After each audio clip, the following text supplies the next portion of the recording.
Պարոն Թաթոյան, այստեղ նախ դատարանից սպասելիքների մասին, թեև մի քիչ միամիտ է հնչում այս հարցը նոր Հայաստանի օրինաչափությունների համատեքստում ամեն դեպքում։ Իհարկե մեղմ ասած միամիտ է հնչում եւ ուզում ասել, որ Սամվել Կարապետյանն իրականում ոչ թե կամ ոչ միայն քաղբանդարկյալ է, այլ պատանդ է ուղղակի, որովհետեւ քաղաքական իշխանությունները ակնհայտ է, որ նրան ազատությունից կամ քաղաքական իշխանությունների հրահանգով հարուցված քրեական հետապնդումը ակնհայտորեն ազատություն զրկելը նպատակ ունի հետ պահել նրան իր գործունեությունից եւ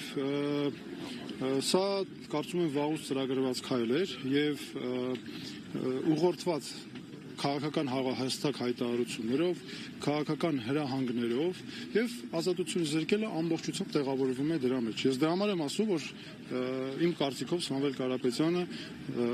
պատանդի կարգավիճակում է։ Պարոն Թաթոյան, տեսեք, այս ընթացքում մեղադրանքը, այսպես ասած, համալրվեց, նոր, այսինքն փոփոխվեց, նոր հանգամանքներ իբրև թե ի հայտ եկան համենայն դեպս պաշտոնական պարզաբանումն է դա, այս առնչությամբ ձեր դիտարկումները, արդյոք սա կապ ունի նաև Կարապետյանի առաջնորդությամբ, գաղափարական առաջնորդությամբ թափ առած այսպես շարժման հետ։ Խնդրեմ։ Գիտեք, այստեղ իրավաբանություն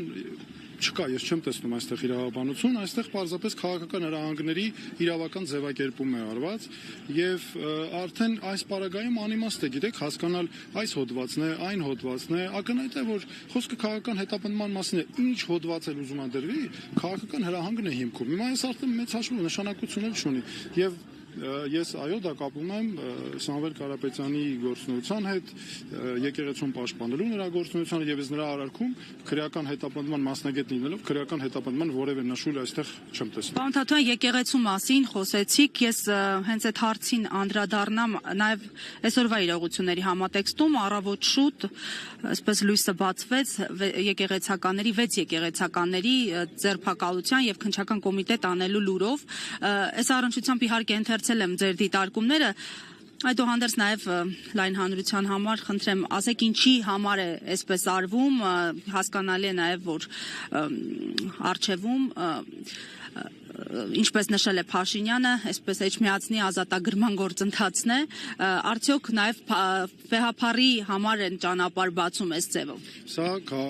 ակնհայտ է այսօր սկսված հետապնդումները, այսինքն այսօր չսկսված, շարունակվող այդ քաղաքական սցենարի մի արար, որ այսօր ուղղակի նախաձեռնվել է քահանաների ձերբակալումով, այնտեղ կա նաև աշխարհականներ եւ իհարկե առաջնորդը, թեմի առաջնորդը, ակնհայտ է վարչապետի կարգավիճակն ունեցող Փաշինյանը իր վրա է վերցրել միաժամանակ դատախազի, քննիչի, օպերատիվ աշխատակցի լիազորություններ եւ դրա հենց այդ տրամաբանությամբ էլ գործում է քաղաքական հրահանգներով։ Սա գիտեք, ակնհայտ է, որ սա ես մի քանի անգամ շեշտել եմ, որ եկեղեցու նկատմամբ նրա գործունեությունը այլևս քրիստոնեության պաշտպանության հարց է եւ ինքը անընդհատ իրեն դիրքավորում է որպես հայոց եկեղեցու հետևորդ, չի կարող մի մարդ հայոց եկեղեցու հետևորդ քրիստոնյա լինել, եկեղեցու հետևորդ քրիստոնյա կոչվել, որ անընդհատ ատելություն է սերմանում, անընդհատ մարդկանց թշնամացնում է իրար, նրան քաղաքական թիմը նույն այդ կերպ է վարվում եւ տեսեք այսօր ինչ է կատարվում, ինչ է նշանակում այս հոդվածի նշանախ այդ հոդվածը ամբողջությամբ քաղաքական իշխանական քարոզչության արդյունք է, որ հստակ ծրագրված քայլերով եկան հասան ստեղ եւ արդյունքում էլ ինչ ենք տեսնում այդ քրեական օրենսգրքի հոդվածները, որոնք օգտագործվում են ռեպրեսիաների համար Հələ դուք տեսեք ինչ քայլերով են անում, եկեղեցիները փակել են, խուզարկում են, այնտեղ մեր սրբավայրերն են, մենք ստի գնում ենք եկեղեցի, ձեռք չենք ուզում տան խորանին, որովհետև դրանք սրբավայրեր են մեզ համար։ Կամ մարդկանց տները ինչպես է, ինչ այդ հոդվածի նշանակությունը որտեղ է, որ պետքա մարդկանց տներ գնան խուզարկեն, այսքան մարդ ձերբակալել, կանոնավորել, քրեական դատավարության մեջ սրանք չլսված բաներ են, հասկանում եք, եւ նա սրանով, ես ունեմ նաեւ ասել հատուկ իրավապահ մարմիններին, նա սրանով հեղինակազրկում է հանրության աչքի առաջ իրավապահ մարմիններին, հեղինակազրկում է եւ ամբողջությամբ ավերում է մեր արժեքները։ Սա միայն պետք է այս տեսանկյունից դիտել, սրան ուրիշ հիմքեր, ուրիշ անուն պետք չէ տալ։ Պարոն Թաթոյան, մարդու իրավունքների խախտում է արդյոք այն, որ ձերբակալել են չնայած նրան, որ քննչական կոմիտեն հայտնում է, որ ոչ թե ձերբակալվել են, այլ հրավիրվել են հարցաքննության, մասնավորապես այս պարագայում, երբ որ մարդը հրավիրվում է հարցաքննության եւ նրա վայրը հայտնի չէ, սա արդյոք խախտում չէ։ Նախ գիտեք, շատ կարևոր մի բան, մինչև անցնելը նորից էլի այն հիմնական թեմային, այստեղ մի կարևոր հարց կա։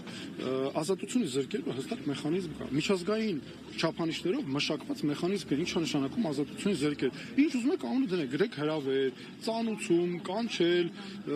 բերել, բռնի տանել, այս ամբողջը, այս ամենը ազատությունից զրկել է եւ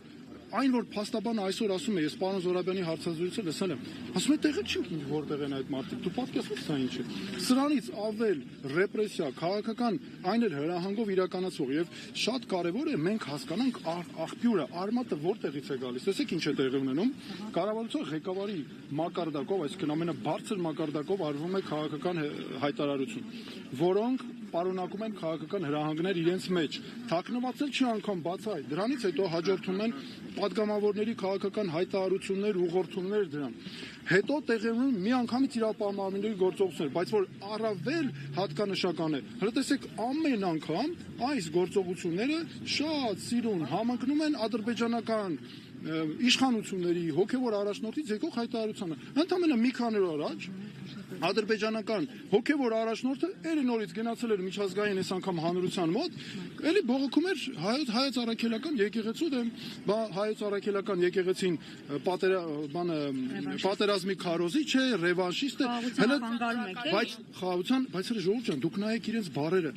մեկին մեկ համընկնում են, հələ մի հատ վերցեք տեսեք, ինչքան էլ ուզում է հերքեն ասեն, չէ, փաստերը խոսում են բոլորովին այլ բանի մասին եւ այստեղ շատ կարեւոր է մտադրությունների բացահայտումները, դրա համար եմ ասում, որ սա ծրագրված, հստակ, միասնական քաղաքականություն է, ցավոք սրտի դրան մաս են դարձնում իրավապահ համակարգը, ես դրա համար ու դատական համակարգը նրանց բոլորին ասում եմ, որ սա նաև քայլ է հեղինակազրկելու իրավապահ մարմիններին ու դատարանին եւ այո սրանք հենց այդ հետապնդումներն են։ Պարոն Թաթոյան, նոր Մարինե Ֆարմանյանը փաստաբան ասաց, որ երկու հոգեվորականի եւս ձերբակալել են, տնից վերման են ենթարկել, սակայն տեղ չեն հասվել, իսկ թեմի առաջնորդը ուղղակի անհետացել է այս մոտ։ Ժորժ ջան, այստեղ ընդհանրապես խոսք չկա ասելու, իրավական գնահատականներ չկա ասելու, ախր սա այնքան ակնհայտ է, այս հոդվածը ծիծաղելի քրեական դատավարության գիտության մեջ իրավական չափանիշներով միջազգային որ մեկը ուզում եք ձեռքները դնեք որ վրան ոչ մի չափանիշով սա չի ենթարկվում մեկնաբանության այս հոդվածներով այսքան մարդ ձերբակալել կալանավորել խուզարկություններ գալ տներից տանել ցույց չտալ գաղտնիության պայմաններում դիմակավորված դուք պատկերացնում եք սա ինչա այս հոդվածները ակնհայտ օգտագործում են ռեպրեսիաների համար սրանք պետք է իշխանափոխությունից հետո սրանք պետք է անմիջապես չեղարկվեն այնպես արվեն որպեսզի այս հոդվածները ինչ էլ որ լինի իրական ծառայի նպատակից սրանք դարձել են իշխանության քաղաքական հենարանը ապահովող հոդվածներ քրեական համակարգով ռեպրեսիաների համար